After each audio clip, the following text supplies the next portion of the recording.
Right, I think we're settled down enough to be able to do some introductions. Let's get going. So I'm Ian Lawrence. I'm the chair of today. I'm the chair of the Hate Crime Network and chief executive here at Spectrum.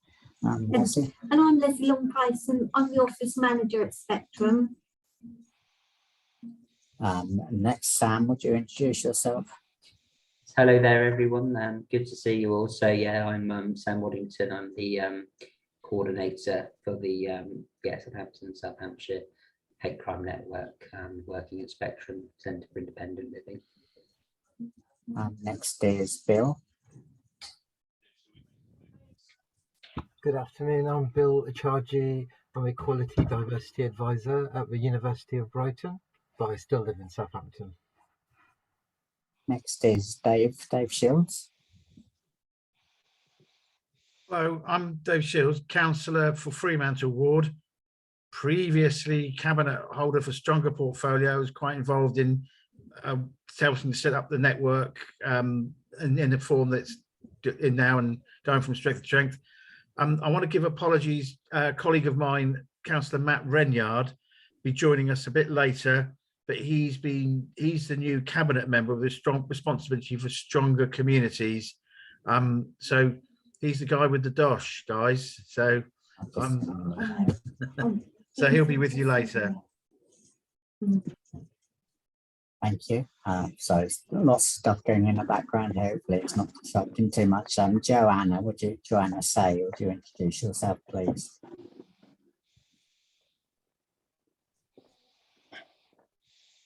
I'm sorry, we're not hearing you, Joanna.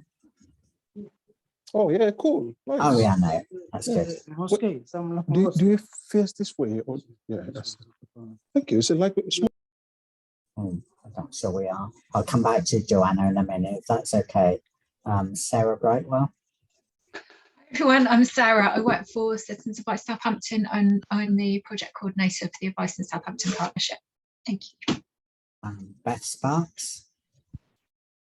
Hi everyone. Yeah, my name is Beth and I'm the Inclusion and Community Engagement Manager for CPS Wessex. Good to see you. Maximilian. Hello, I'm Maximilian. I'm a Member Support Coordinator here at Beyond Reflections. I'm also our Hate Crime Lead. See you. And Daniel Inns. Hi there, I'm Daniel Inns. I'm the Deputy Head of Student Experience at Solent University. Good to see you. And Matt Reynard. Thank you. Yes, I'm Matt Renyard, councillor for the Safer Cities, and therefore this will fall under my portfolio. Nice to meet you all. Good to see you, especially. Hopefully we can bring up to speed. If there's stuff you don't understand, then please stop and we can explain as we go. But we'll try not to use acronyms too much as a result. Next is Andy Wood. Good afternoon, Andy Wood, Anti-Social Behaviour and Safeguarding Coordinator, and I work back in Southampton City Council. Thank you. And Andy Halal. Good afternoon, everyone. So my name is Hilal Ali from the Victim Care Service, Hampshire and Isle of Wight. I'm the Hate Crime Training and Engagement Coordinator. Thank you. Ahmed.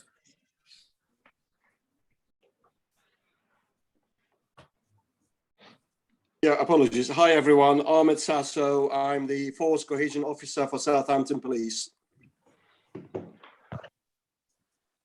And Abdulai.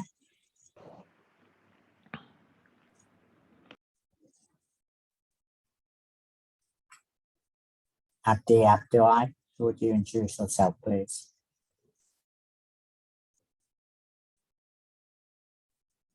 I'll come back to Abdullah in a moment. Tara has put a message, so she's unable to speak at the moment, so she's introduced her through the chat. Welcome, Tara. Next, we've got Bill Bergstrom. Hi, everyone. I'm Will Bergstrom. Same as Ahmed, I'm a Force Community Cohesion Officer for Hampshire Constabulary. Good to see you. Well, that's your name anyway. Emily Atkin. Hi, I'm Emily Elkin. I'm the community worker for the Victim Care Service, Hampshire and Isle of Wight. Good to see you. And Rob Pierce. Hi everyone, I'm Rob Pierce. I'm a Diversity Inclusion Manager at Southampton Football Club and Saints Foundation. Brilliant, thank you. Simon Martin.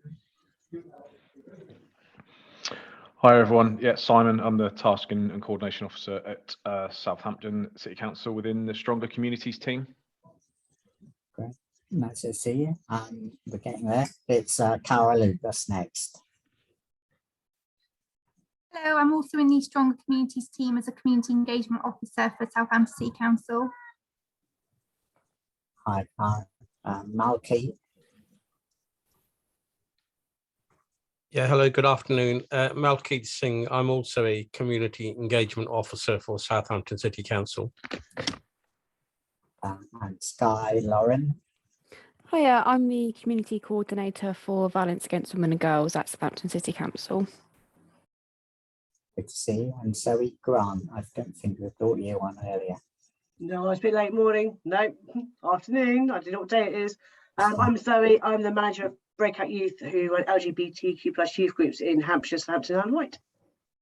Good to see you. And we'll come back to Joanna Say. I don't know if your audio is working now.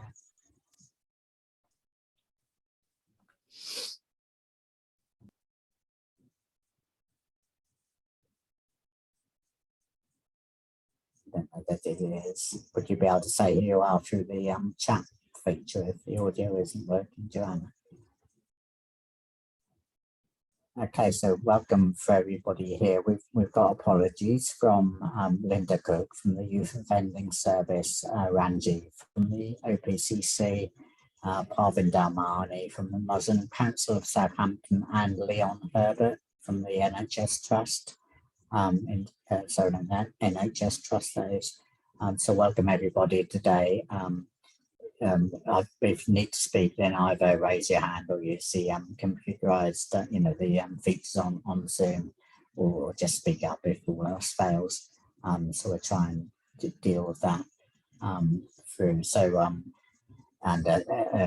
feel free to use the chat option as well to get your opinions through the through the ether if you need to. So let's first of all take any feedback from the last meeting, any actions arising, Sam?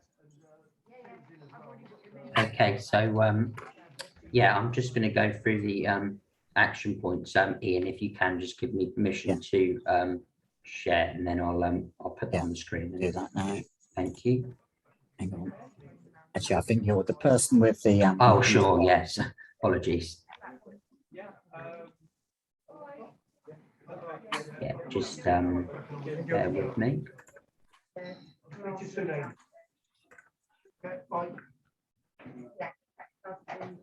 Yeah, just going to get that up, and then we'll go through that.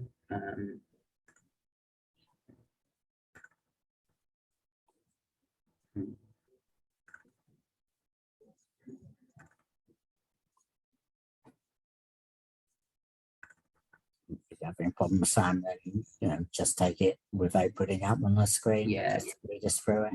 We might, yes. So apologies, everyone. We might have to do that. Okay, so I'm just going to take you through it. Yes, via the yeah. So yeah, our first action point from last meeting was regarding talking to Ahmed about the stats that could be added to what we normally show. We are working on that. Fortunately for this meeting, we don't have them available, but yeah, the plan will be to show more stats for different types of hate crimes. So that is something that is being worked on. And then the second one was from Citizens Advice Southampton regarding training sessions that are taking place. And I believe you will have got information regarding those that's been circulated. There may be more information to come regarding those. And then we also spoke about members having an opportunity to speak on behalf of their organisation. So I know we've got a few volunteers for this meeting, and we did have other volunteers who who are interested in future meetings. So yeah, that's in progress, that action point. And then the next one was regarding Bill Acharji from Brighton University, saying that there might be volunteers that can test our new prototype of the hate crime app. There will be an update on that later, but yeah, that's being we're not yet at the feedback process, but that will be something we consider at that point. And then our next action point was regarding looking at the hate reporting options in our hate crime app. So currently we're looking at developing a kind of a model of what our app could look like, and that will consider options of reporting, but there'll be an update on that later. And the next action point was regarding we spoke about how to make our meetings awareness sessions that the network runs safer, so it doesn't, so there aren't unwanted attendees, and we've looked at we've implemented a number of methods to make meetings safer, and yes, they have been more secure, I'm pleased to say. Yes, our next one was to look at members to look at the merchandise that we have available on our website. So that is still available, and yes, I will send the link again following this meeting. But yeah, I encourage people to take a look at that. And yeah, and then we also spoke about members, using their contacts to to inform them about the network, and if they're interested in getting involved. So that's certainly an ongoing thing. That, and then yeah, Dave Shields from City Council pointed out from Southampton City Council made the suggestion of whether we can look at making our name of the network more concise. That other priorities have taken. We've had other priorities in the last few months, but that is certainly something that we will be thinking about. And then the next one was just for members to inform myself, so I can circulate to the network, their plans that they have related to tackling hate crime, to see how we can work together. So again, encourage anyone to come forward with to inform us about what you're doing. But yeah, that's just a brief look at the action points, and yeah, hopefully that's makes sense for everyone. Thank you, Sam. So let's move on to agenda item 4, our usual statistical update. So we'll start with Ahmed before moving to Sam. Sam, are you able to put it up for me, please? Yeah, absolutely. Before I go through the brief statistics we have for today, can I just make a comment, because I know there's quite a few of you on this call who are very switched on in mathematics and stats, and will probably spot that the totals for the columns don't seem to match up with the numbers. Now, I know there is an answer there, but I can't give it to you today because that's an analyst answer that I need. These statistics, unfortunately, I had as a matter of urgency to dig them out today myself, and I'm not very au fait with our statistics business objects system, I have to admit. So what I've done is just get an overview of what the figures are for the period 1st of January to the end of March this year. And as Sam said earlier, one of the things we're going to be working on, and I'm working with the district analyst to make sure that these figures are further broken down, not just to the different sectors in the city, but also to different areas that some of you have asked for in the past. And if there's any sort of areas you think you would like to see numbers wise, then if you send that to Sam, email him. And as I said, these are the sort of figures in the future meetings, hopefully you will be getting and discussing. But for today, if you look at what we've got, as I said, it's an overview. We've got incidents and crimes, and you will notice that the incidence figures are higher than the crimes figures. That is because when you report it to the police, they all start as an incident until we start looking into it, and some will become crimes if there's a crime element involved in it. Others will remain as incidents. So that's the difference.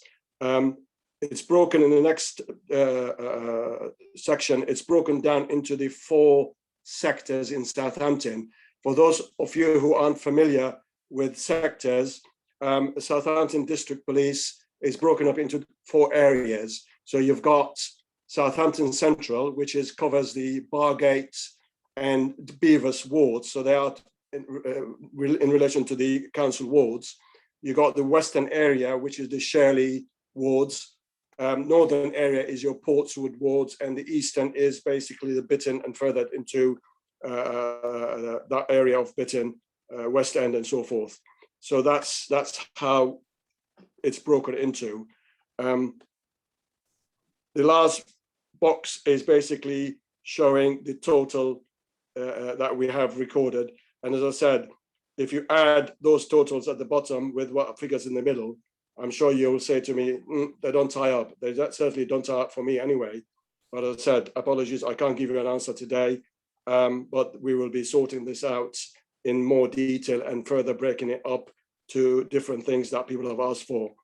The last statement at the bottom, you'll see I've just looked at last year's same period, and the reported hate crimes this year have gone up, according to these figures, by 8%. Now, I know some people will start worrying, saying, why are they going up? What's going on?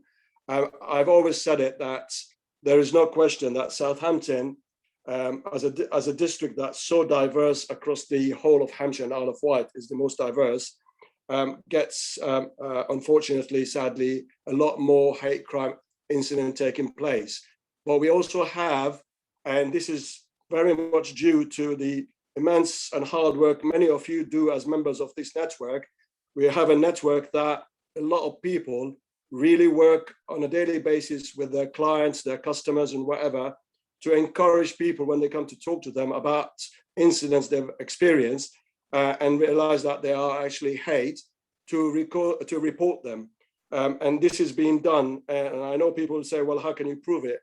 I don't have the statistics for that, but I know from talking to different members in the network on a regular basis, the number of people who talk to them about hate crime and they encourage them to report it.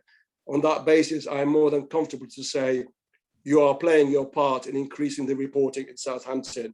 So in a way, I look at it, this increase as a positive, because it tells me that more and more people are confident enough to want to report it, whether directly or through the third party trusted organization that they go to. And therefore, more people are actually living with hate crime on their own. Having said that, and I'll always say it, it is still underreported, and we really need a lot more work to encourage more people to report it. I can't tell you what the other districts' figures are. Unfortunately, as I said, it was a challenge just to get the figures for Southampton. I'm happy to take any immediate questions on these figures, but as I said, I can't promise you I'll have the answers yet. Okay, thank you, Ahmed. Let's just take Sam first in case for the additional statistical input. You'll have Sam, and then we'll open up to any questions. Sure. So yes, I'm just going to go through the. I'm going to put up the stats for our hate crime app, which you'll see now. So yes, we've looked at. Unfortunately, again, we haven't managed to get these stats that we would like to show for this meeting, but yes, we can show some of the months we've had and reports, but certainly the month, since our last meeting, we had 8 reports in February 2022, which, as you'll see in previous months, you had 7 in January, 8 in December, did have 32 in November, so some months there are increases, but it's and you'll see, yeah, again, it's 22 in October 2021, 16, 20 September 2021, and 9 August 2021. So, you know, some months are more than others, but we are seeing good. Yeah, we are clearly seeing reporting through the app, as I've emphasised in previous meetings, and that's still happening. And no doubt in the last 2 months we've been having, we will have had, you know, similar numbers of reports. So yeah, as I previously said, you know, that this gives us good reason to you know, continue pursuing an app, albeit we do want to improve our current app and redevelop it, which again we'll be talking about later. But you know, it's evidence through that we are getting reports. So it's evidence that something is working, albeit we would like to see many more reports. But yeah, what we hope through you know, further development, developing a new app, we can achieve that, because yeah, we believe it has a lot of potential. But yeah, it's just really to show people that yeah, the app is working. Don't get me wrong, 8 reports is not, you know, a huge amount, but it's it certainly, you know, at least we are receiving some reports. I think that's you know, that's something to be pleased with. And again, that's down to, you know, as Ahmed's pointing out, I'm confident that that's down to you know, all the work we're doing to encourage greater reporting and more people to come forward. So yeah, that's just what I wanted to show really. So so yeah, I can take questions on my on that, and can also ask Questions to Sam or Ahmed on the statistics, any or any observations from any of you of additional data will be involved in that as well. So any questions?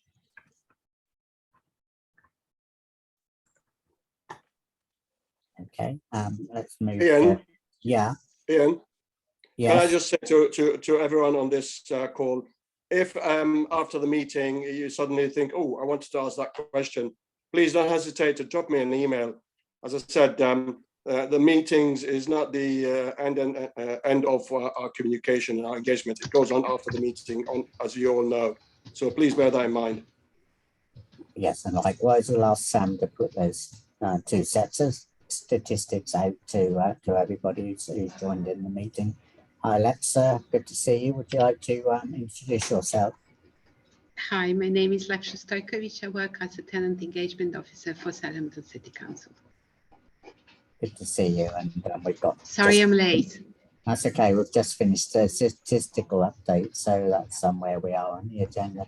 Any general updates from members around hate crimes or hate crime support that you've been able to offer people? So any information you've had of your hate crime work?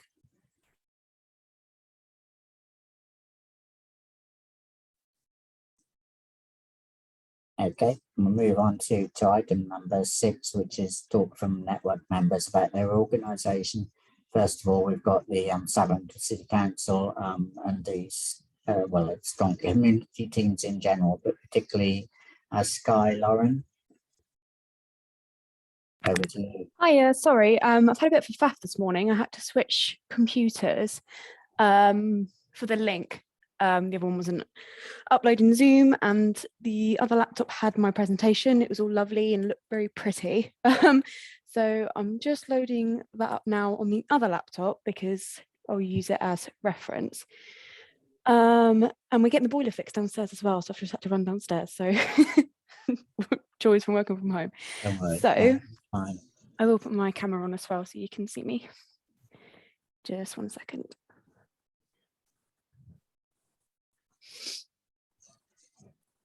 Right. Can everyone see me? We can see your face, yes. Perfect. Sorry if it's a bit close, but it's the setup I have for now. So yeah, we thought we'd take this opportunity to talk you through the fact that Southampton have now signed up to the National Safe Places Network.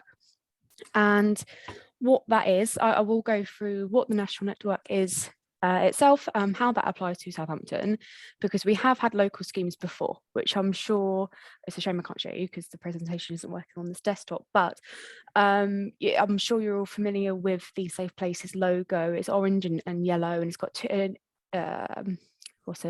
animation of two people on the front, and it says Safe Places. You might be familiar with that design anyway, and that's based on the local schemes that we have had in the city before. However, the national network, it eradicates that patchwork. It means that the whole city has the advantage to join as many safe places as possible can register, which is an advantage of the national network over the local schemes. It makes it a lot more standardised and coordinated. So the VRU, which is where I'm based, I work with Chris Brown in the violence reduction unit, and we saw an opportunity to sign up to this network, and we've paid for a 4-year membership. So it's good to know we've got a bit of legacy to work with. We've got time to really embed this in the city, and then after that we've got optimistic funding streams as well through the ITU. So it's here to stay, unlike the local schemes which can drop due to resources, and they did because of the pandemic, like many things. So yeah, the national network itself is a scheme of safe places where members and staff can provide support to anyone in need. And these places act as a temporary refuge for anyone in need. So the person may need help with more serious issues, such as being bullied or experiencing harassment, or they may have just experienced theft, for example, where the police may then need to be called. And, you know, this applies to those with learning disabilities, those with known vulnerabilities, because they're at risk of being harassed and discriminated in public. But from the VRU's perspective, from my job role's perspective as well, we saw this as an opportunity to accommodate violence against women and girls, because we're very aware of the public sexual harassment that takes place, the prevalence of it in the city as well. And yeah, it's to offer safe temporary refuge to not, you know, to accommodate anyone who feels vulnerable, but particularly vulnerable women and girls as well, to offer them a safe refuge too. So yeah, we funded that for 4 years, which is fantastic, and it ties to multiple agendas across the city and strategies as well from the council, including the Safe City strategy and the Southampton Domestic Abuse and Violence Against Women and Girls strategy, and also the Child Friendly initiative, because what we know is that, you know, our young children are most vulnerable, particularly with VOG as well. Sorry, VOG is an abbreviation for Violence Against Women and Girls. It's such a mouthful. I will say VOG from now on. So yeah, it's accommodating those really important genders and making our city safer and more inclusive, because as what's been just discussed before me, how diverse Southampton is as a city, and the fact that hate crime is on the rise and it is increasing. So yeah, it can really help promote the opportunity to report hate crime and seek refuge and support when you're experiencing it as well. So what we've been up to so far, due to the election period, we had to keep it quite low. We couldn't really do a big song and dance about it, but we've done some local engagement with our Southampton front-facing services like libraries, Gateway, the Civic Centre itself, of course, the housing offices too, and even just through the local engagement, we've got 20 plus registered members already, including schools as well, who've also inquired, which is fantastic. And we have developed safe place cards resources using our design team, and we've also got, I'll go into what's included in the membership as well, but all the resources as well. And yeah, just to know that our members are fully equipped now, which is fantastic. But we've also developed resources to help support staff members when providing support to others, because we want to make sure that our staff members are confident when supporting an individual, because if everyone's panicking, it's just not an ideal situation. And, you know, it's our responsibility to make sure that they're supported as well. So, but particularly with the violence against women and girls agenda, we know it sounds very scary. It's a very sensitive topic. And I've been doing kind of these briefing sessions as well with our members and making sure that they're aware of what we can provide for them in that sense. So what we've done, we've created a resource with all the list of support services in locally and nationally for any particular need, such as domestic abuse, sexual harassment, someone with autism or anyone with dementia, and just to signpost where these services are for the staff members to reach out to if they need to support that individual, because we also found that including the public and residents, which are our staff members and users of the city, they're not aware of what is out there. So we really took this opportunity to publicise our services, you know, for example, including PIPA, which is the Sexual Violence and Domestic Abuse Helpline, and not a lot of people are aware of that. So these resources are developed are on the website for anyone to use, but they're there to support our staff when supporting individuals. So the next steps, because the election is over, thankfully, so we can actually do some promotion, which is fantastic. We're now looking to launch to the residents and businesses. So there's two audiences we need to, you know, address. It's the end user and businesses to sign up. Which is what we're currently doing. An official promotion, you know, is trickling along, and you will start to see things about it, which is fantastic. And on the 4th of July, we're actually planning an active sign up week, which is obviously, this is a great opportunity to announce it. We're currently trying to coordinate that at the moment, because July sounds far away when it really isn't at this point. So I've done a brief email to the Stronger Communities team, which is the team I'm from, and the ICU are involved as well, and the police neighbourhood teams are also part of it too. So we're really trying to make this a holistic approach to the city. And it's just where we can take the opportunity where our community engagement officers will be during that week is to go into businesses, local shops, and promote sign up, because we can see just from what the map is telling us at the moment, there's some gaps in Shirley and everywhere else, and just from my knowledge, I know that, or from our VOG prop and profile that's recently been developed, which is fantastic. It shows us that public place violence against women and girls is prevalent in Shirley and the city centre. So from my perspective, you know, we're really trying to encourage sign up in those areas based on the hotspots and the crime that occurs there. And what is included in the membership, it's a free staff room poster and a communication guide. This is from the national network themselves, and it comes in the cost that we paid when we signed up, which is great. So it's all free for users and members. And the PIPA resources too, again, just to publicise the local services we do have. So there's posters included too, and just to raise awareness, and it really doesn't help, it sounds the same, a safe spaces location. And what that scheme is a domestic abuse initiative, and it's just for domestic abuse. And that is in pharmacies, chemists, local boots, and all those kind of venues where they have a consultation room to use as a disclosure room, and they're trained professionals in handling domestic abuse disclosures. So we don't want to confuse the level of support that we're expecting our network to give compared to the safe spaces, because they sound quite similar and we're accommodating similar things. But that is a specific scheme that we really want to raise awareness of and increase sign up to. I've got discussions with GPs next week with Kate Dent from the ICU to really ensure that doctors are on this scheme too, again, for that holistic approach across the city for different needs. There's also access to learning materials on make crime resources, which then drips into hate crime. So this can be used by classrooms or a workplace environment to teach others what a make crime and hate crime is, and how that can be prevented, and what the purpose of a safe place is too under this network. So that's all available for free. And because we have joined the wider network of this, we are now available on the Safe Places app, which is free to use, and the interactive map as well. It's, again, unfortunate, I'm looking at the PowerPoint now, but I've got all the links there, but I can send this out afterwards, so you can check this out yourselves.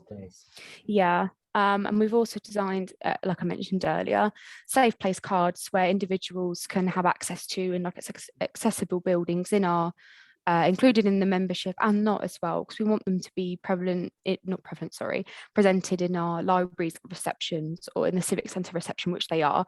And what these cards are, you know, anyone can take it, write down their personal details, who to contact when they need help, and that can then support them when they next feel vulnerable or unsafe out in public. And that isn't limited to those with known vulnerabilities. If someone feels like they would need that, then they're just free to take it. And I think what the main message is really as well is that our members are able to build relationships with the community. And I think after COVID, that face-to-face interaction, I mean, even this now, you know, it's still very limited, and it's great almost we have a flexible way of life now. But for those who feel vulnerable in public in that moment, it's great to have, you know, an accessible temporary refuge where they can go and get that support. And yeah, so I do actually have the link available on my laptop. So I will just quickly show you the website we have. I'm used to Teams. I don't know how to. Sam might need to give you permission to share the screen as well. So Sam, if you could, yeah, absolutely, I'll do that now. Generally. And I'm aware I do speak quite fast, so if you do have any questions, please just type it in the chat. And I was a bit out of breath from going up the stairs, so sorry if that was a bit of a spiel. And you should be able to share your screen now. Yeah, perfect.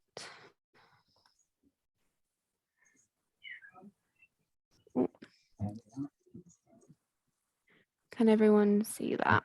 Yes, support for domestic. Sorry, yeah, I flicked it again. There we are. Yeah. Perfect. So this is our Safe Places network website through Southampton City Council. And this just explains how to sign up to members, where to go, because we've also got a designated email as well, which is just here. And that's how we register and then send the digital and physical resources to them too. But this is where at the very bottom, we have support services for Southampton Safe Places, and this is it's an interim solution at the moment. It's just a Word document, but we're going through getting this published as a nicely, you know, Southampton City Council branded document, but we wanted to get the information out there as soon as possible for our already registered members. So it goes through how to report a crime, alternative options. You've got support for after a crime, violence against women and girls, mental health support, how to report a hate crime, and the love to hate. Sorry if I got that wrong, it is here somewhere. We've got the third party reporting app details there too. Love Don't Hate, sorry. Yeah, so I heard that that's going through some updating, and obviously it'd be great to keep in the loop on the updates on that, and if there are any changes made, I can then update this. So it is just based on any need that they might come into contact with. This is a resource they can go to in offering them support and signposting if that person needs it at the time. And what also is included just at the bottom here is the UK Says No More campaign. And this is to help. It's very unlikely they're going to receive a direct disclosure of domestic abuse.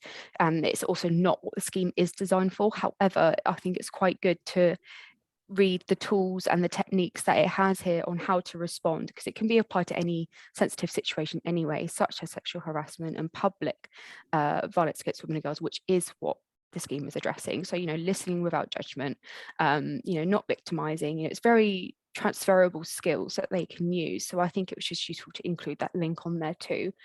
And then we also have a case study for October Books. They've been with us since February now. And they've given us some feedback on what it's like to be part of this scheme. Would you recommend? So again, this is all for kind of business use, the business end of things, you know, for organizations to sign up. But yeah, so that's all there available on the site, just as an insight into what we're doing. I think I'll stop sharing now, if I can find out how to. Thank you, Sarah. I think it would, sorry, Sky. I think it would be useful to figure out how, you know, how and if there's similarities between the Safe Places scheme and the third parties hate crime reporting network, and just figure out how we can best work together whilst preserving the fact that they are slightly different versions of something that might essentially look similar. But I think it'd be good to explore how we get messaging out about that. Yeah, no, that would be really good actually, because we're currently developing, you know, the internal and external comms plan and stuff, and you know, the language, you know, at this phase is really important. So if we can have that conversation, that'd be great, so we get, as you say, the correct message across. I'm sorry, I'm struggling to stop sharing. I don't quite know how. Sam, I don't know whether you can stop sharing it. Full stop. Yes, I'm just trying to. Just bear with me, and then we'll carry on. I think I did it. think we're getting there. There we go. Okay. Any questions for Sky first? That's first thing. So any questions from the network to Sky? I will put in the email here. So if you have any questions after, just email the Safe Places inbox. Fantastic. And am I right, Jason, to think that included these stronger community teams working with that hate crime network, or did I skip that inadvertently? I'm not sure if that's one and the same thing or not. What, in terms of an update, Ian, do you mean? Yeah, well, it says working with the hate crime network, stronger community teams. And I saw that initially to be Sky's presentation, but yeah, I think on reflection, it might be separate. Sky was the main event. Thank you. Cool. There are a couple of threads that we want to kind of pull on, I think. One will be around violence against women and girls, which coincidentally Sky has been our lead on. But we'll shortly be publishing a strategy for consultation on domestic abuse and violence against women and girls.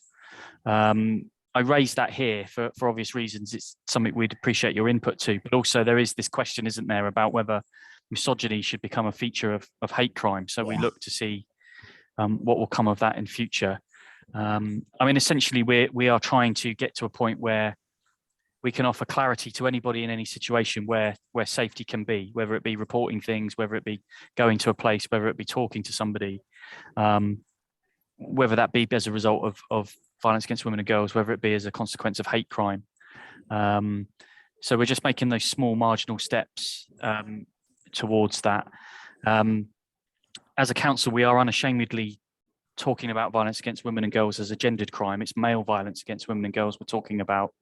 It's not to the detriment of the other risks for other groups, but it is acknowledging that this is a kind of a seismic issue that needs addressing and is experienced in many ways.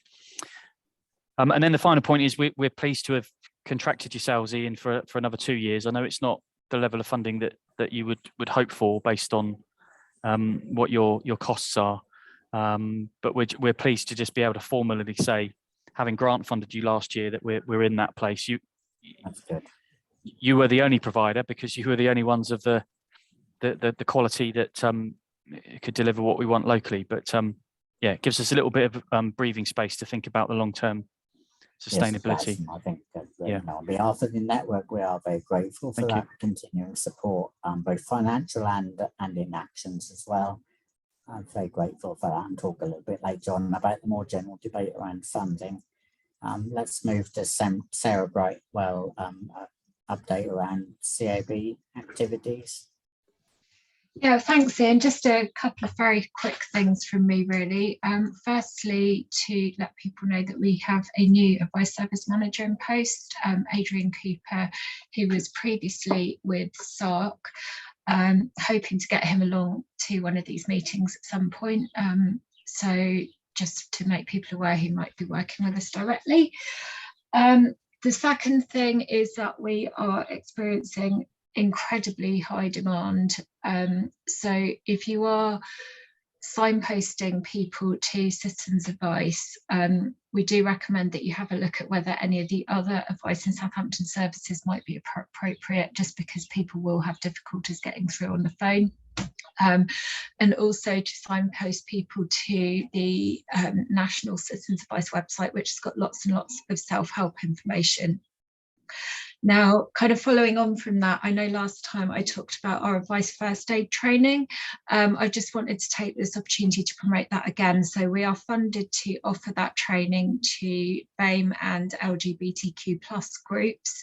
And that is really about supporting people who might have an issue that they happen to mention in passing. It's not something that you normally support with, but maybe benefits, debt, housing, hate crime is included in that as well. Just to kind of help them find their way around some of the self-help information that's out there and support them with those initial stages, and if not, then to get to the right service. So we're funded to offer that for free to BAME and LGBTQ+ groups. We can also offer it on a paid for basis if people don't fit into those categories, but you've got groups that you'd like to offer the training to. So for example, we've been doing that with Basics Bank, and we're looking at offering the training to some of the community navigators and so on as well. So yeah, I will put my email address in the chat. There is a leaflet as well, which I know Sam circulated after the last meeting. If anyone wants me to send that out again, just let me know, drop me an email, and we can arrange something. We'd be very happy to hear from you. Thank you, Sarah. Yeah, I think it would be good to have that contact point in the chat, and we can propagate that out through Sam's notes after the meeting as well. Any questions for Sarah? Okay, we'll move on to Bill and an update from University of Brighton, sorry, from respect to hate crime interventions. Thanks, Ian. I've just got a PowerPoint, so I'm going to attempt to share my screen. Just give me 2 seconds.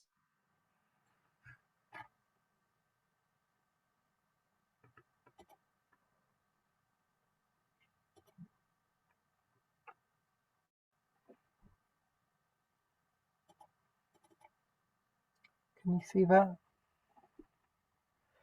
For some reason I can't. Oh, let me see.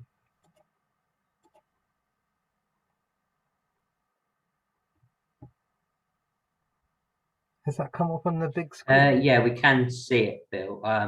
Just not as a power presentation just yet, but I mean, I'm sure people can see what you've got from. Yeah, I'm sure it's fine. But... Okay. Yeah. Oh, 1 second, sorry.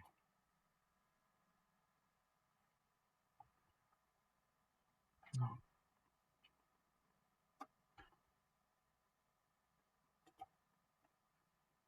Oh, sorry, I don't know what's happening on my desktop. Yeah, I mean, we're happy for you to explain, and then we can always circulate this presentation afterwards.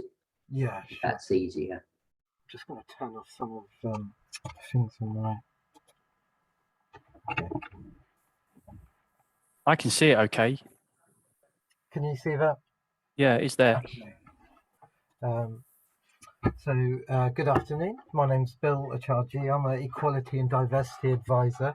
So I work for the University of Brighton, but I live in Southampton. And alongside my role, I'm also the Unison Black Members.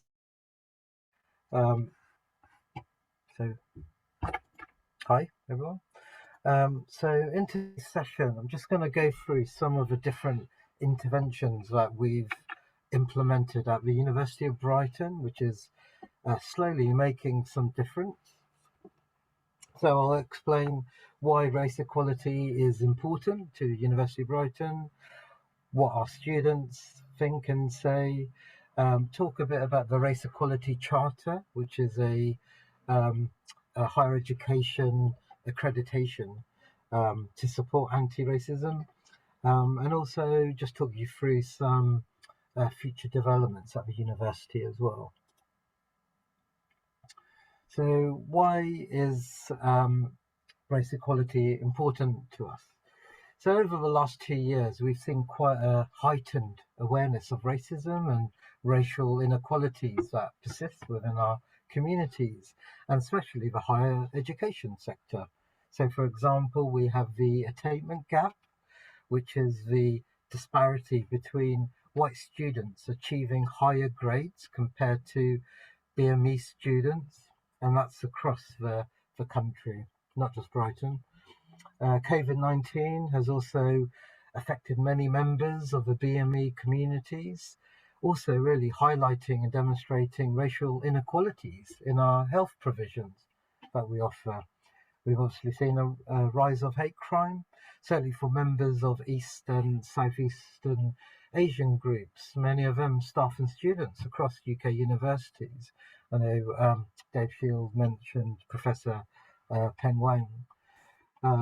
Also the Black Lives Matter movement following the racist killing of George Floyd in the US has also drawn attention to racism that exists in the UK.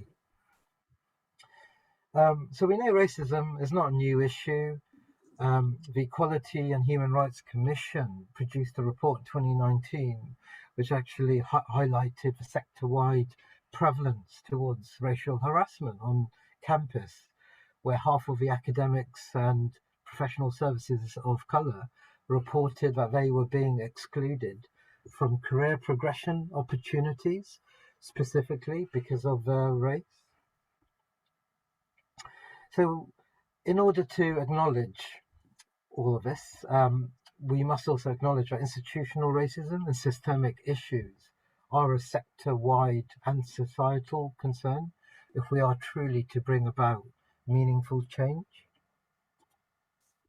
So how do we do that in higher education? Well, we have the Race Equality Charter, which is a national scheme facilitated by Advance HE. Advance HE is a member-led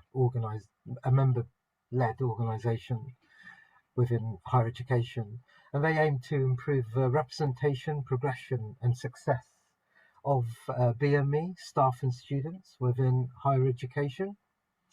The REC provides a framework through which institutions work to self-reflect on institutional and cultural barriers standing in the way of their BME staff and students. And also the REC consists of a self-assessment team. The self-assessment team is a cross-selection of all the stakeholders within the university, from students, staff, academic and professional services, trade unions, students' union as well.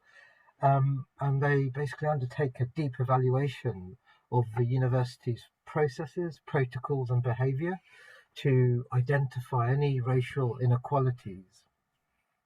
And once they're acknowledged, they will form towards the action plan, and the action plan addresses the barriers and a programme of work which has to be initiated to drive positive change and cultural change within the university.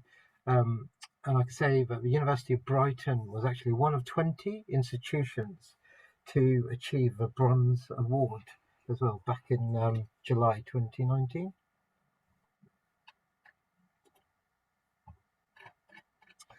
So here's a slide with some comments from students. And these type of comments here on the screen are very typical, actually, of what students of colour are saying within universities up and down the country. So we've got students saying that they want to see better diversity within universities in terms of personnel. So they'd like to see more people that look like them.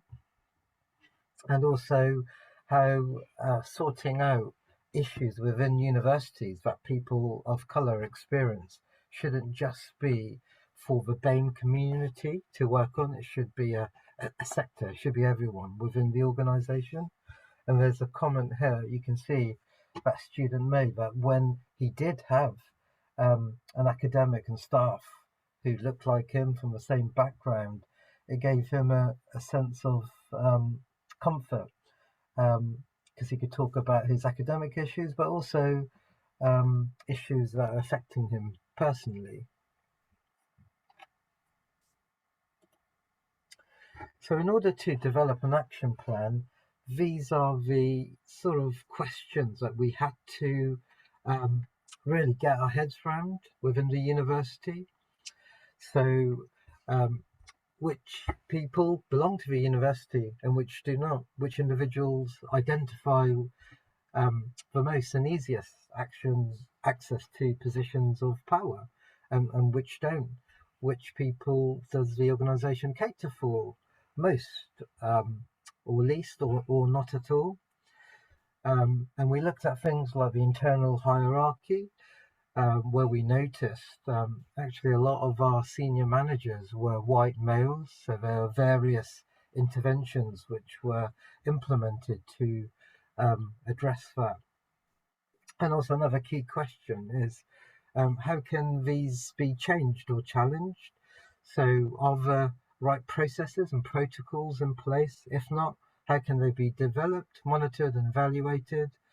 And how can we ensure that every stakeholder associated with the university shares the institutional core EDI values? We must also remember when evaluating an organisation, it's important not to become an all-inclusive organisation overnight, because that can lead to tokenism. So what we have to do, rather, a deep examination of the norms that exist within the university, so that then we can begin to challenge the status quo to make positive change happen. So after the institutional survey and examination, we're able to put together this 14-point action plan, and each point you can drill down into the detail, which explains the reason why we need to work on these type of initiatives. So based on this action plan, we're then able to implement some of these race equality interventions within the university. So I can talk you through, I've got some pictures of some of them as well. So at the university, we have a designated resource focused on race equality and race work, and that's me. So I joined the university last summer, and it's been quite overwhelming, actually, but very positive to see all these different interventions actually being implemented, being supported by staff and students as well. So one of the things we do, we support Black History Month, and we also arrange for monthly race speaker series. So we have funding to pay people of colour with lived experiences to share their stories. And we promote internal and external people as well. We have Race and Faith Staff Network, which provides peer-to-peer support and networking for students and staff who share the same protective characteristics. We offer training and development, so we offer race literacy and race allyship workshops, which are two separate training provisions, and they're both delivered by external providers who have the lived experiences, who can just add that little bit more insight compared to other trainers that the university has used in the past. Also, we've recently, well, at the beginning of this academic year, launched the inclusion calendar. So what that is, it's an integrated Outlook calendar plugin, and you plug it into your Outlook calendar. So every day it shows you all the different types of EDI events for multi-faith celebrations. So it doesn't just show Christmas and Easter, it will show you all the different celebrations which are observed by ethnicities and nationalities throughout the country.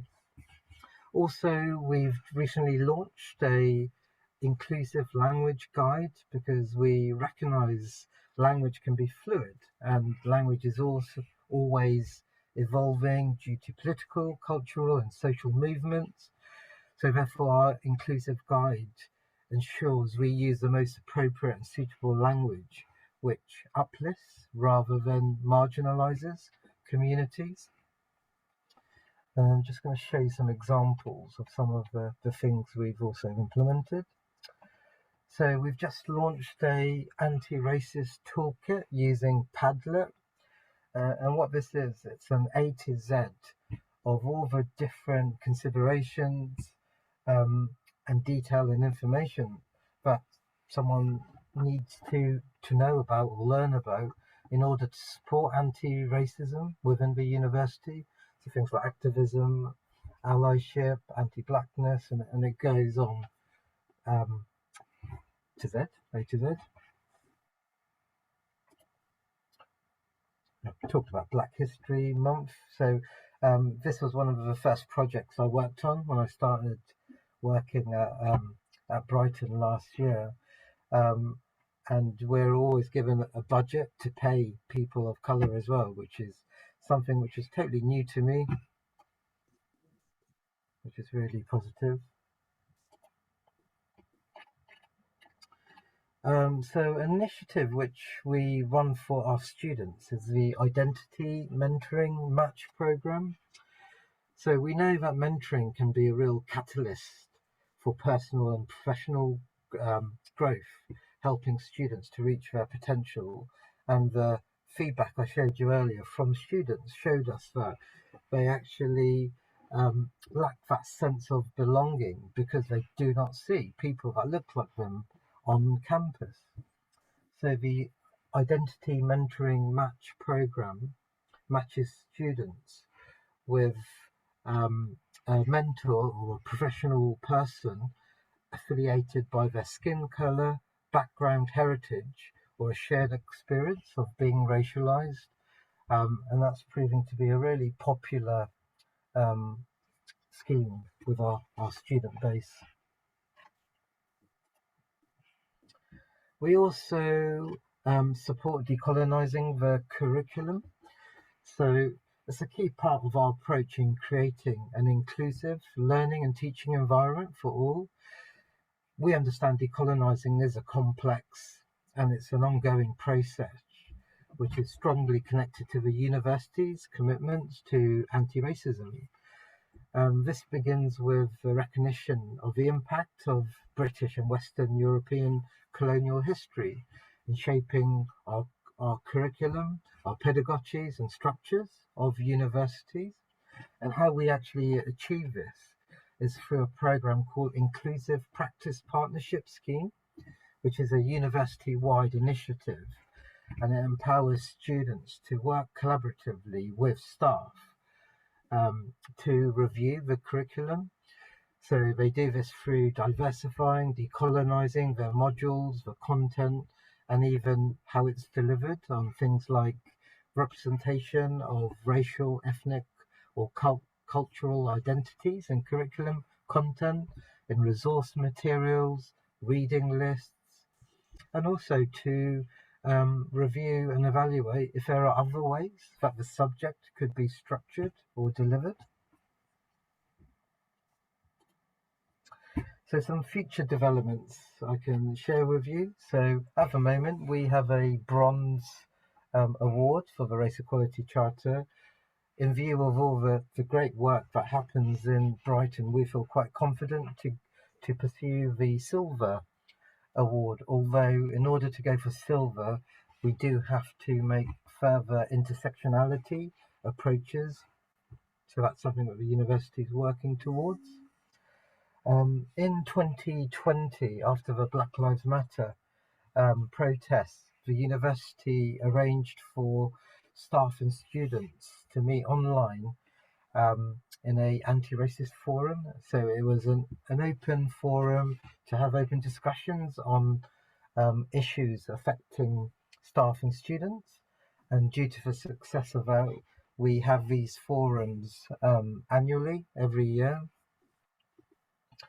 So we're hoping to move away from the institutional rec action plan and implement specific school-based and services-based EDI action plans, which will help with our commitment towards equality, diversity and inclusion.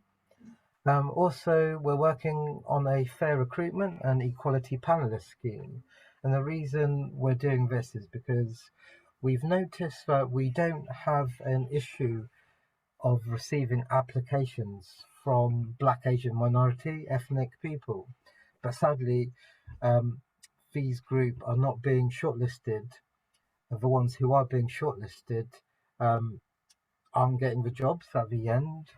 So the fair recruitment is training for all line managers to basically make EDI considerations and to value the reasons to have a more diverse workforce.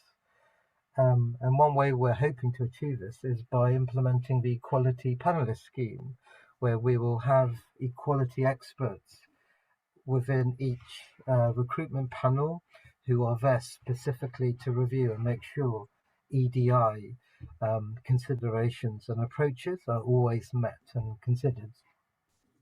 And on top of our anti-racism training, we're also going to be implementing anti-Jewish racism training and specific Islamophobia training as well.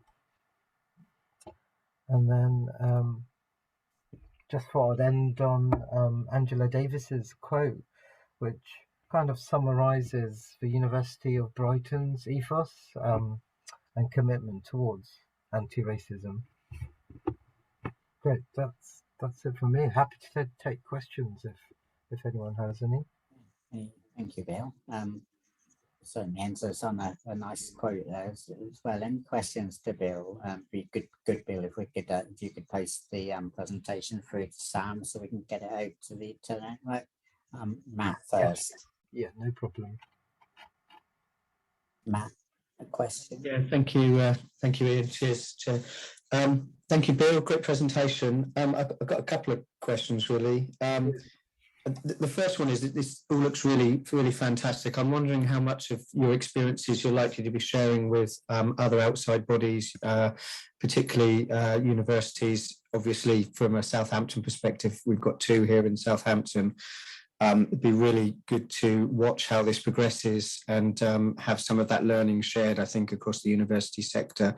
So are there any plans for doing that in academic circles? And also, I wonder how much of that presentation might be able to be used for NGOs, businesses and other government organisations, including SCC, because it looks like an excellent set of resources that you put together there. That was it. Thank you. Sure. Yeah, well, to answer those questions, yes, to all of them. So I used to work at Solent University, and when I was at Solent, so before the summer, I was also on the Race Equality Charter Steering Group. So I know that Solent is working towards or has already submitted their application. So as such, Solent will have access to all the resources that we have access to. So in HE, there's lots of different networks where we share best practice as well. So more than happy to share any resources or guide institutions or organizations as well, because you're absolutely right. I think if we've got it right within Brighton, then we shouldn't be keeping it secret. We should be sharing, because we want the whole world to be anti-racist. So more than happy to share any resources or answer any questions for anyone. And then your second question was, how can organizations tap into our resources and our learning? Is that right?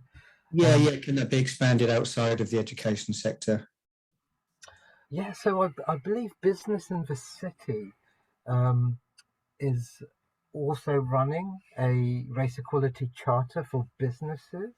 I don't know if that's still happening or much about it, but I presented to Brighton and Hove Council as well, actually, this same presentation, and they were quite interested to implement some of the different interventions within their council as well. So again, whatever area you're interested about, then please do drop me a line and I'll be more than happy to speak to you about it. Cheers, thanks, Bill. Thank you. Malky, next question. Yeah, thank you, Ian. Yeah, I mean, a really impressive presentation, and you've covered a lot.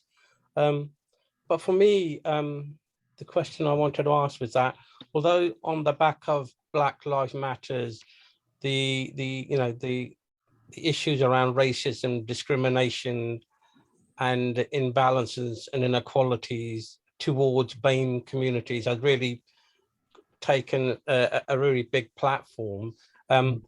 Within your work that you're doing, how will you measure, as a result of everything you've done, has actually made a change and has made a difference to the communities you want to engage and empower? Because you said about that there are managers, white managers in senior positions. And I'm just wondering, is there a culture within organizations where perhaps if you're white, you're young, you're a yes person, you get played into discussion where opportunities are, and then slowly you work through that, and people of color, if they're not part of that, will obviously be left behind. I'm just wondering, is that something you've looked at, and is there something you can share with us as a way of being able to see what you're doing can actually help us understand, you know, why there are people less of color in these senior positions? Yeah, absolutely. Great question. So yeah, I don't know if the action plan screen. So basically, in order for us to be awarded the bronze, we had to do the evaluation first. So, and what that consisted of was sending an institutional wide questionnaire to both staff and to students. So those questions was advanced HE devised themselves, helped us to acquire quantitative and qualitative data. So staff or students were able to write and say exactly what they've been experiencing or what they think. And some of the things you said were some of the comments that staff raised. For example, academics who weren't senior academics or course leaders were not being invited to those conversations about promotion or how to become a professor. So with that in mind, we now have we call it the BAME Leadership Program, and it's for professional staff and academics to basically sort of learn about resilience building and how to overcome these type of issues. Is it working? It's a bit too early to see that yet, because within our action plan, we've got metrics for each point. So when we come to review it in 2024, is the end of our time frame, we'll be running another survey to then match and to see where we're at, to evaluate our situation. I think, is it going to work? I don't know. If I'm totally honest with you, I really don't know. Because one of the issues we have in Brighton is, although Brighton's a very progressive city, it's a very predominantly white city. And it's a very expensive city as well. So trying to encourage people of colour to move to Brighton to work is very challenging and very difficult. So that's why I live in Southampton, because there's no way I can afford to live in Brighton at all. So that's one of the issues. Sorry, I'm just waffling on now. Have I answered your question at all? Yeah, Bill, thank you. That's been helpful. I have some other general questions. If you can let me have your email details, I can send to you.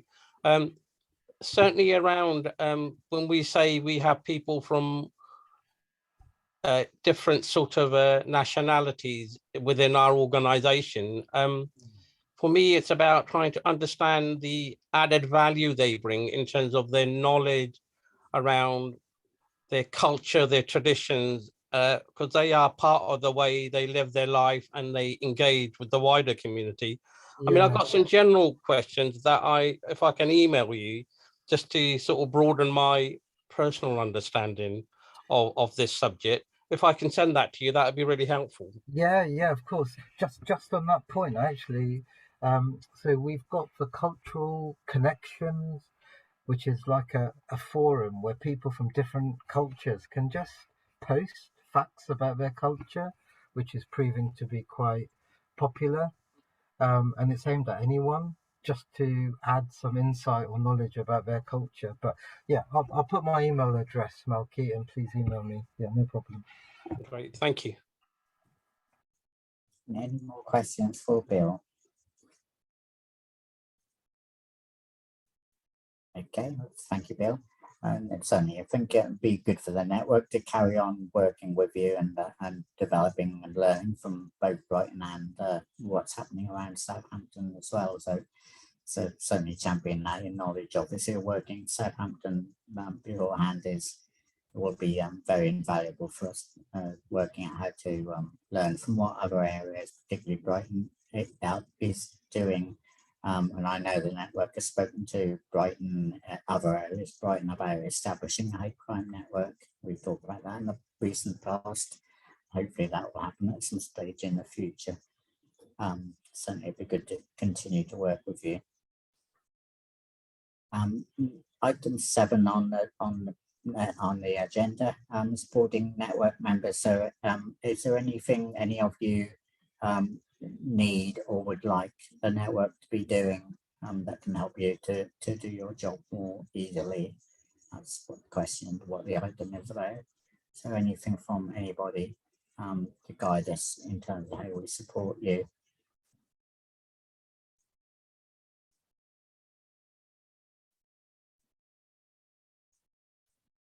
That's great. I'm not very good with silences. You'll forgive me when I cut them silences down, but certainly if there is anything you need, let Sam know or have a word through the chat feature of Zoom so we can capture that knowledge. Next item, which is for Sam, is making the police more aware of hate crime. Over to you, Sam. Okay, thank you, Ian. So yes, this point is just really to talk about the kind of situation we've observed, really, and to get your feedback and maybe any thoughts on what more can be done. But yeah, it's basically from what we've heard over the last few months from people within the network and sort of involved in the network regarding how the the police deal with hate crime and hate incidents, which is obviously a very complex issue, and we know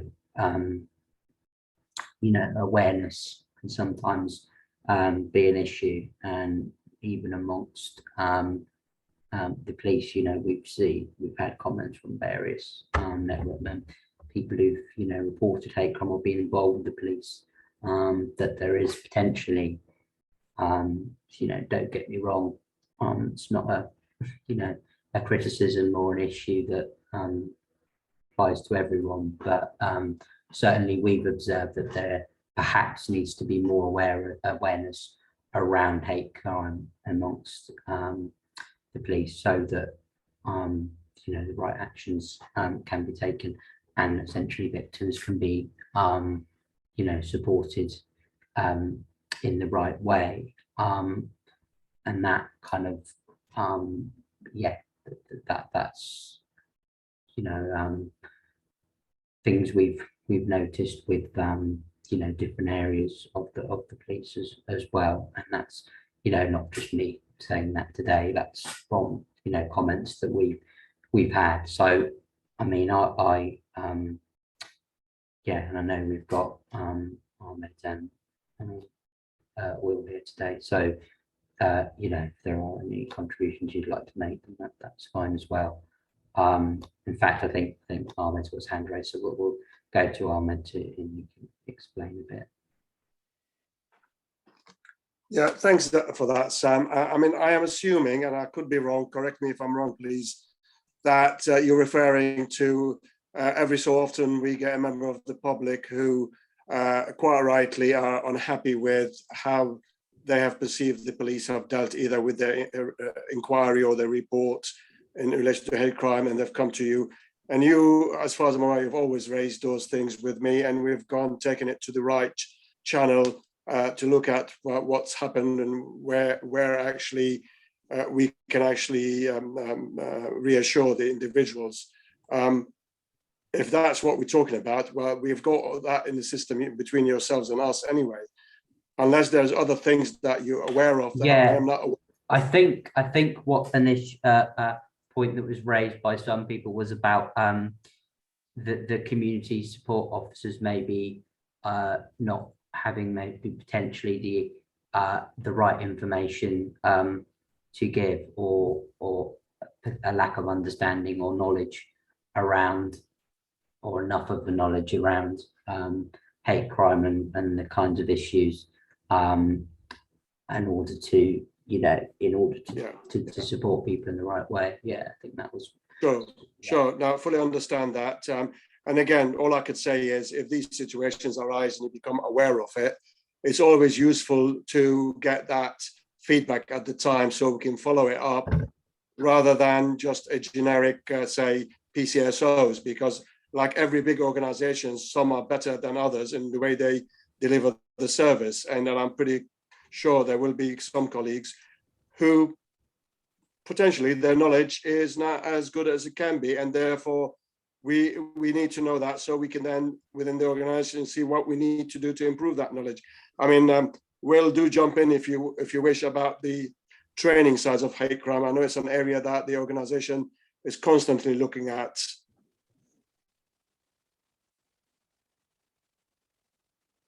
Well, sorry, just trying to find the mute button, as always. Yeah, absolutely. So there's definitely a lot of training that's being done both internally in the organization and externally.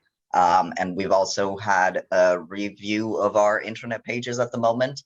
So we have kind of, I guess, made it a lot easier for officers to access any information that they might need around hate crime and also related topics. So it's a lot more self-explanatory, I guess, for officers to use. But I think one of the areas where, in my humble opinion, we could be better is around that communication. So actually explaining what we do, which a lot of people don't know about. So as we go to community events, and as I'm sure all of you hear as well from your communities that you work with, a lot of people will say that perhaps something didn't happen or they didn't get the outcome that they wanted. I think where we perhaps could be better, and one thing that we've been working on, is explaining the steps that we take behind the curtains that people might not see. So I think that's where a lot of our satisfaction levels come from, in terms of us perhaps not explaining fully the actions that we have taken. Yes, I certainly think that would be useful. I know from other work that I've been involved in over the years, often things are being done, but people assume, if they don't know, that nothing is being done, even if it is. So maybe there's an element of making sure communication about what is being done, and if there are distinct shortcomings, and then we can highlight those in the same way. But certainly reflecting and learning from what's been done, I think, would be a good communication exercise. Yeah, absolutely. Partnership work is what's all about, and we need to keep communicating so we can improve from our side the service we deliver to the public, and from the public side to basically get reassurance and trust in the system. Let's move on to hate crimes information at community events. Sam. Okay, yeah, thank you, Ian. So at this point, regarding kind of what we can do as a network, include everyone kind of in this kind of to outreach amongst the community about hate crime, expose what we're all doing to tackle it, and how people can come to our different organisations for support. And obviously, one of the best ways of doing that is face to face. That kind of various community events that happen throughout the year, and part of what we want to do is be, and especially now that we're coming out of the pandemic a little bit, and more events are happening and things, it's it's a good time to think about how we actually raise awareness of issues of hate crime and related issues at various events, through stalls and stuff. And there will be, although that's something we have done in the past, and I'm sure many of you are doing individually, it's something we'd like to kind of involve more in the work of the network. So yeah, really, I mean, it might be something we have to go away and think about and inform me about, you know, maybe the things that you have got going on, and then we can, you know, circulate that information to the network and look at how we can work together at different events. But yeah, it's just an opportunity for yeah, members to give any comments or suggestions for what we can do, or specifically they know about specific, you know, events that are coming up, and yeah, so just open it up to anyone thoughts.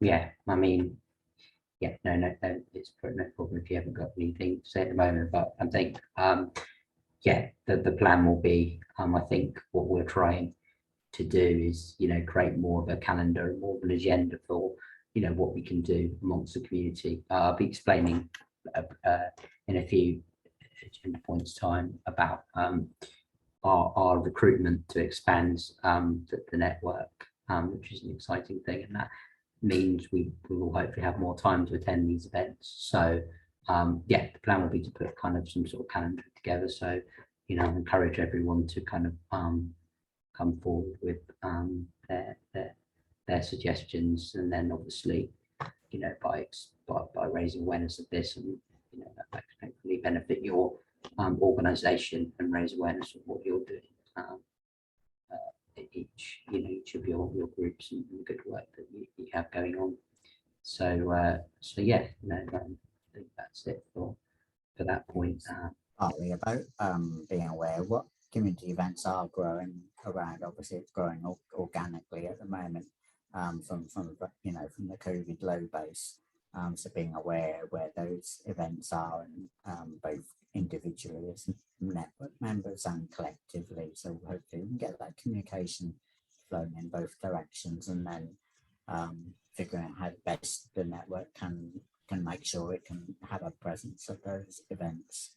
And whether that's best done by one member or the other, or network in general, would be the way forward. But knowing where if you like, the most important or the most you know, related community events are to what we're trying to raise awareness of, would be really quite useful. So I'd certainly encourage everybody to make Sam in the first instance aware of just what events are going on and what events are being planned in the city this year, so that we can you know, respond to those and hopefully have a reasonable presence at them, to get the hate crime awareness out there.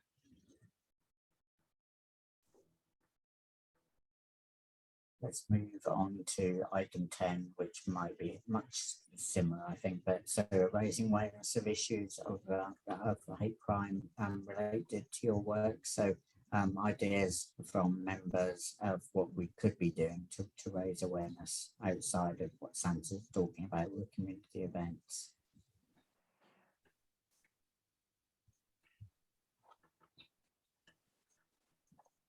Bill? Thanks, Ian. I was just wondering if perhaps, so in Brighton, where we have all the different staff networks, we're seeing that they're really good opportunities for people that share protective characteristics to meet. So I was wondering if we could do something Southampton wide. So in Brighton, we have a race and faith network. We've got the disability and carers network. We've got a parents network. We've got neurodivergent network. We've got a Jewish staff network. There was one more, which I can't remember. But it's just a good opportunity to meet with like-minded individuals who might be suffering on by themselves. So perhaps we could look into developing and implementing a citywide scheme. I think that would be good. I wonder whether we can link with the stronger community teams in terms of coordinating what we're doing and being aware of where there are opportunities to work together to bring, you know, the common issues together. with those various networks to find ways to, to help each other really.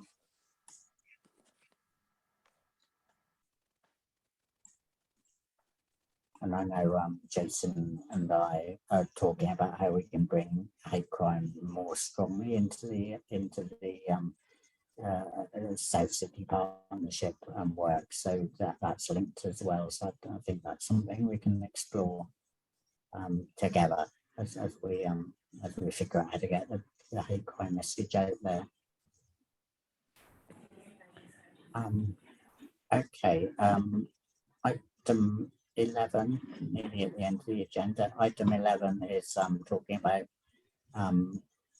progress on the funding. I think Sam, I was going to talk about this. Is that right? Yes, I think this agenda point is just to go through the recruitment for the network, and then we'll just do some updates afterwards, including that. So yeah, overview then. Yeah, talk about the recruitment. Sure.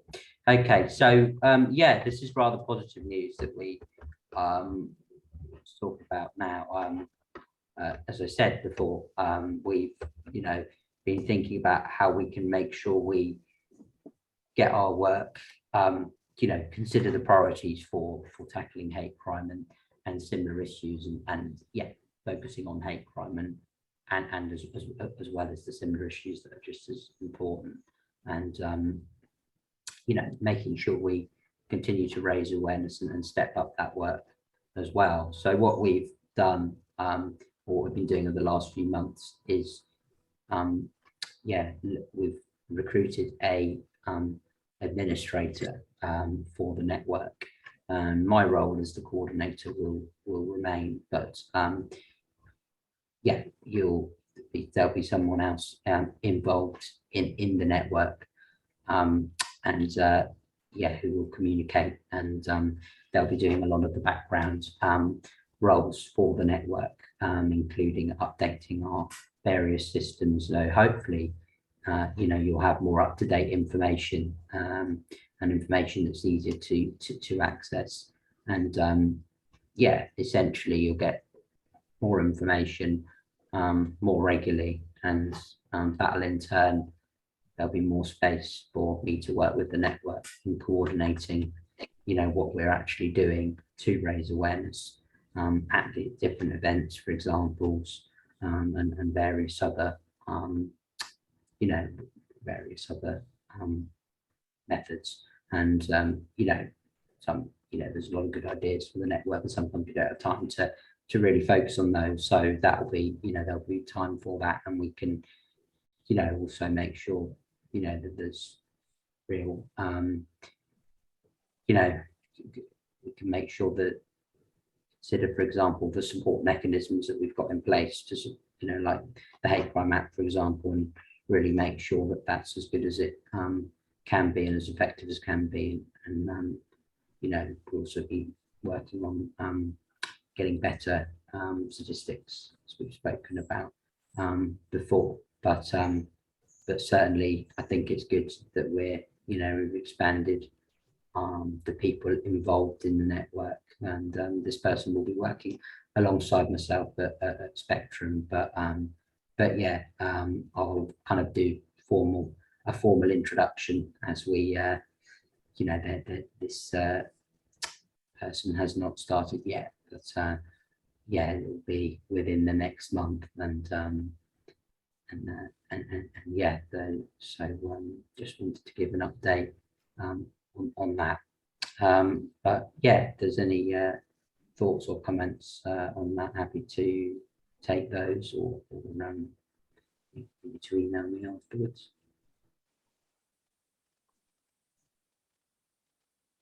Let's move to general updates, and I'm doing the last one, but I think Sam first, about the hate crime app update and the website update.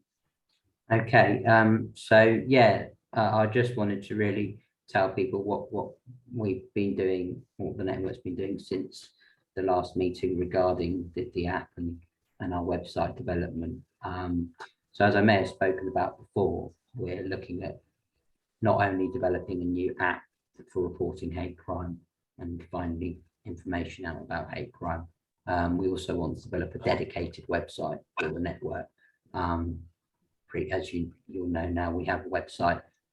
Through our Spectrum website, there is a hate crime section, and that's got all the information about the network. But to have our own dedicated website, I think we believe is going to be more effective for building a sense of identity and for the network. And people then, and our Love Don't Hate campaign, and then people will be able to, easily identify with that and know what we're about, which will improve our exposure. And we're kind of what we're looking at doing through a marketing agency that we've used for developing our current app. They're going to help us develop an app and website in conjunction with each other. So basically what that means is there'll be various the app can link you to various information on the website, and vice versa, so that they work in conjunction with each other and are similar in what they can do, and will have that same kind of identity, as I mentioned, and that's going to that will hopefully improve the usage and just make it easier for people to access our information. So that's being worked on, and we're going to have some designs made for the app and website first, and then when we have those, we'll send those out to the network to get your feedback. Before we go ahead and have anything made, we'll make sure it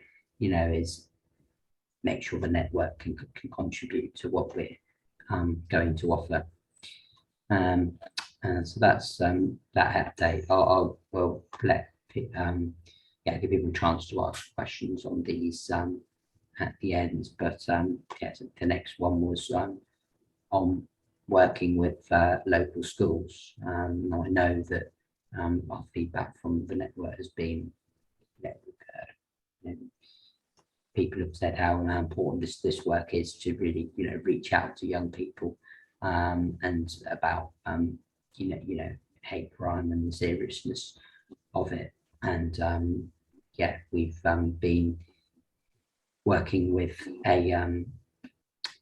we've been in contact with a couple of schools, one for disabled people and one mainstream school, and we've already done one workshop, and we've got another planned in the near future. And these are going to give us good kind of indication of what works well for young people. We've used a couple of our members have been involved in this, and as I said before, anyone that wants to get involved as well should please feel free to let me know, and we can look at how we can work together on that. But it's took a while to get going with this because of the pandemic and various things, but it's promising that we've now got a foot in the door for several schools, so to speak. Okay, so that's that one, and we've also got just a little bit of an update on the Police and Crime Commission Awards for this year. So as I explained, as I have explained in emails, it was really positive that we were given a nomination for the Victim Service Award for the for our work for supporting the victims in the community affected by hate crime. And I think although we unfortunately didn't receive the award, we do have a certificate to show that we were nominated, and that will that's a good that's something we should be quite proud of, because it's an award that reflects all the hard work that everyone has done. So I think that's an important milestone in the work that we're doing it just shows that we are being recognised and noticed for the work that we're doing, and and I hope that if we continue this, recognition will increase. Okay, so that's the points that I wanted to raise. Before I let Ian give some update on the funding, just I'll give an opportunity to take any questions, any comments after those updates. Yeah, bring any questions, and just talking about the net funding of that network, you might want to ask questions about that as well.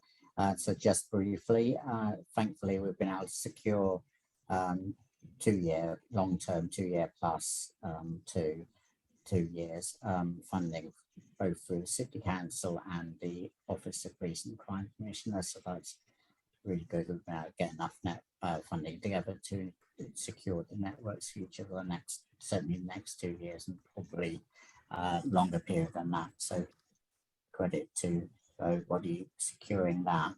And I think there's a question from Bill and from Dave earlier on, and from Ahmed, I think, as well.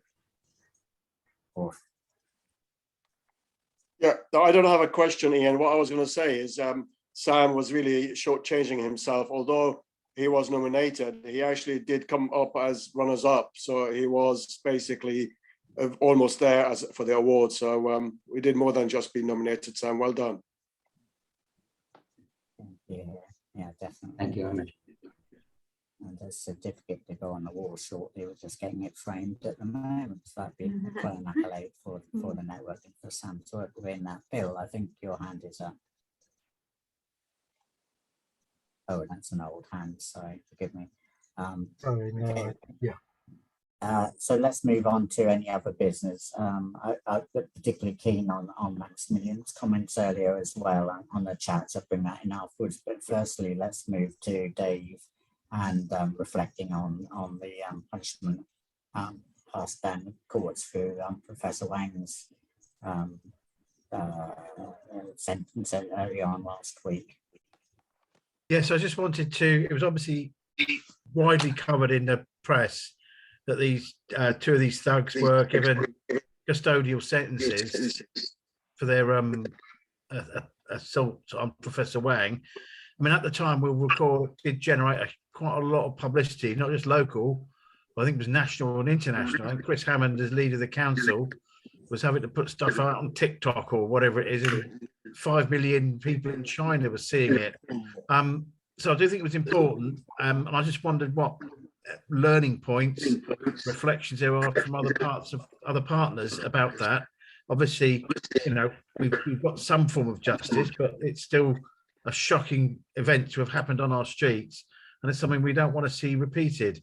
So I just wondered what thoughts other people had about that, and what learning there is. Yeah, I think to start the conversation, I think there'd be something to be said if we could, if there was a way of communicating out through the network about when these events happen, so we can make sure everybody is aware.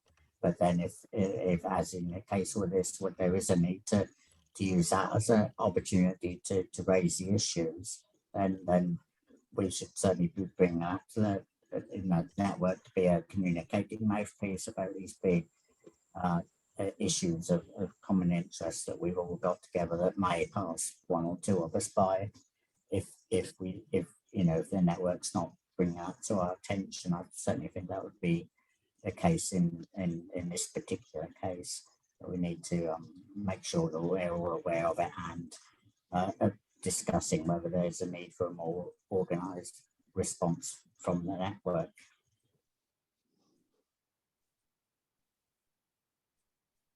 Anybody else? Sorry, could I just say, Ian, Chair, I thought the coverage that I saw on the television, where we had Chief Inspector Ricky Dander sort of making it very clear the police is on, I thought it was very positive leadership there. I just wanted to sort of whether we could perhaps pass a message on that we, really appreciative of the police, making it, standing up for this. And I think, it was clearly a shocking incident.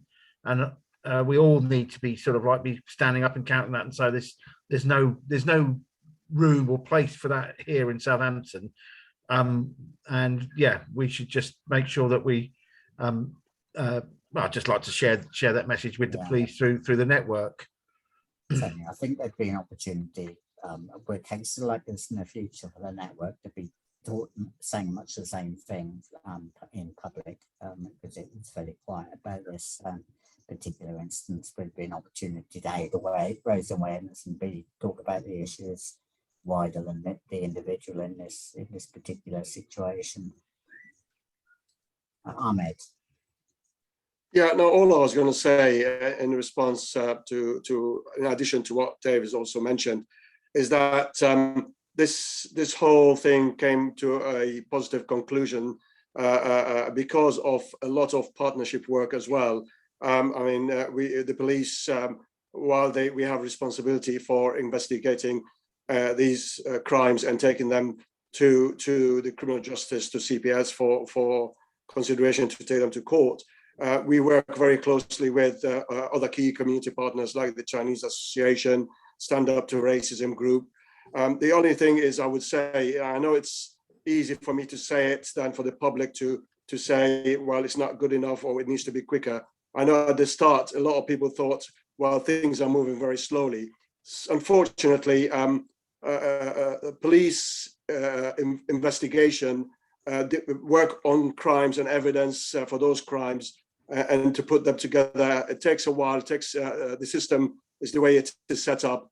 But as I said, the positive thing is, as already mentioned, the conclusion has been very positive. They deserved what they got. In fact, if I was the judge, I'd probably even have given them a harsher sentence than that. But it is partnership work. So, and that includes members from this network. So a pat on the back to all of you. Yes, definitely.